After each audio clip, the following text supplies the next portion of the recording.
in the quiet suburban neighborhood of Pinebrook Hills, just outside Denver, Colorado, families left their doors unlocked and children played freely in the streets. It was the kind of place where neighbors greeted each other at the mailbox and borrowed sugar without hesitation. So when 27-year-old Emily Callahan went missing after an evening jog in June of 2022, the entire community was shaken. Emily, a local schoolteacher beloved by her students, vanished without a trace. Her phone was found on the side of a trail she often ran, still playing music. Her car was parked near the trailhead, locked, keys inside. It was as if she had simply vanished into thin air. Emily's disappearance was the kind of case that kept people up at night. For weeks, Pinebrook Hills residents banded together, putting up flyers, organizing search parties, even starting a Facebook group titled Find Emily Callahan. The story gained traction across Colorado, picked up by local news and eventually national media. But as time passed, tips dried up, people began to lose hope. The worst part? The neighborhood began to turn on itself. Suspicion grew. Was a stranger? Or someone local? Someone closer? What no one knew was that the answer was literally next door. It wasn't until 3 months later that a major break came.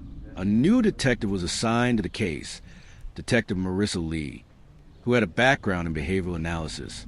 She re-interviewed residents on Emily Street, noting something odd during a second visit to a man named Daniel Reeves. Daniel, 39, lived alone. He kept to himself, rarely spoke to neighbors, and worked as a night security guard at a warehouse outside town. During the initial investigation, Daniel had willingly answered questions and allowed police into his home. But on Lee's second visit, she noticed inconsistencies. A shed in the backyard had a new padlock. Surveillance footage from the area showed him moving something large and covered into around the time Emily disappeared.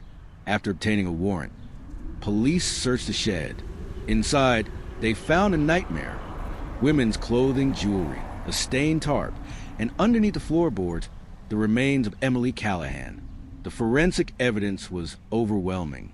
DNA confirmed Emily's identity, along with traces from 2 other unsolved missing persons cases from nearby towns, cases that had gone cold years earlier. As the investigation unfolded, a disturbing profile emerged. Reeves had no prior criminal record, no history of violence. But buried in his past were red flags. Reports of stalking women in college that never led to charges, a failed engagement marked by emotional abuse, and a journal filled with violent fantasies. Psychologists believe Reeves led a double life. Outwardly quiet and unassuming, but internally consumed by a need for control and dominance.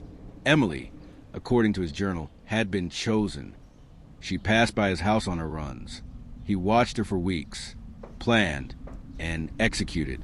What chilled investigators most was how ordinary he seemed. No one suspected him. He'd even joined one of the search parties. Reeves was arrested and charged with 3 counts of first-degree murder. In a high-profile trial that gripped the nation, he showed no emotion. In October 2023, he was found guilty on all counts and sentenced to life in prison without parole. The neighborhood of Pinebrook Hills will never be the same. The houses still stand, the lawns are still trimmed, but the illusion of safety has been shattered. A candlelight vigil is held every year on the trail where Emily used to run. And as one neighbor said at the trial, "We always say we know if a killer was living next door, but the truth is sometimes you don't."